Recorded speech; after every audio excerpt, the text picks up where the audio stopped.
రామలక్ష్మణుల గురువు విశ్వామిత్రుడు, బలరామకృష్ణుల గురువు సాందీపుడు, భీష్ముని గురువు పరశురాముడు, పాండవుల గురువు ద్రోణాచార్యుడు, సిద్ధయ్య గురువు వీర బ్రహ్మేంద్ర స్వామి, వివేకానంద స్వామి గురు రామకృష్ణ పరమహంస.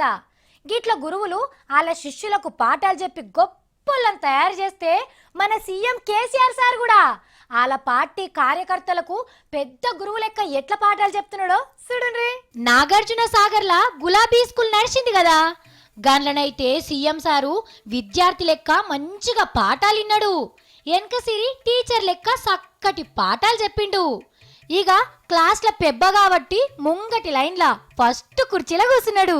రాసుకున్నదందుకు పేపర్లు సరిపోతాయా లేవా అని ఎట్లా చూస్తున్నాడో చూడుండ్రి.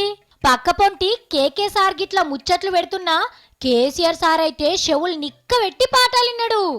నడిమిట్ల ఎవరికన్నా డౌట్లు వస్తే సారే తీర్చిండు. ఇక మన పోలీస్ మంత్రి నాయిన్ నరసన్న సార్ అయితే సార్లు ఏది చెప్తే అది పొల్లు పోకుండా రాసుకున్నాడు.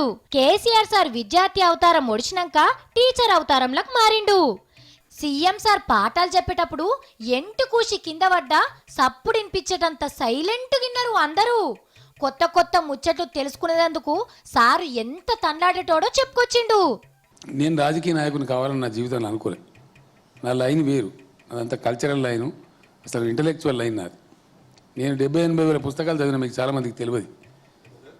70-80 వేల పుస్తకాలు చదివిన, నేను అడవులు చదివిన. ఎందుకు చదివినా చదివినగా ఓ టైం ఉండేది, నా మీద జోక్స్ ఉండేది. నేను కాలేజ్ పెట్టుకున్నాను, వానికి 2 పుస్తకాలు ఇస్తే సరిపోయి ఆవిడ ఎవరు తిరుగుడు అని చెప్పి. కానీ ఇప్పుడు దునియా లీడర్లు ఎట్లా మారిండ్రో చెప్పుకుంటా సారు మస్తు బాధపడ్డాడు. పోయేటప్పుడు చంద్రశేఖర్ ఆడ కొద్దిగా పత్తి గింజలు కొనుక్కపోవాలరా, నేను బాకి ఇచ్చిన పైసలు మళ్ళీ ఇవ్వకపోతే ఏమయ్యారా అన్నాడు. ఆయన ఏమన్నాడు తెలుసా, సంవత్సరం నరాయణ నీ దగ్గర 10,000 రూపాయలు లేవారా, నువ్వేం బుడముండే మెలవరా అన్నాడు. అంటే సమాజంలో ఏం అభిప్రాయం ఉంది మన మీద? ఎమ్మెల్యే అయిన మనంగానే మనమే దోపిడి మొదలు పెట్టాలి, ఎవరినో జేబులు కొట్టాలి. మరి 3 దినాలు నడిచిన గీ గులాబీ స్కూల్లా ఎంతమంది ఫస్ట్ క్లాస్ లో పాస్ అవుతారో, ఎంతమంది సెకండ్ థర్డ్ క్లాస్ లో వస్తారో చూడాలి. సీఎం సారే పాఠాలు చెప్పిండు కాబట్టి ఎవ్వలైతే పేలైతే గారు కావచ్చు. చూడాలిగా ఇలా పనితనం ఎట్లుంటదో. ఆ నాగార్జున సార్ శిక్షణ శిబిరానికి వచ్చిన కడకలు ఇదే పని ఇంకో పని చేస్తలేడని చెప్తాను. మరి మీరు ఏం పని చేస్తారో మీ దయ.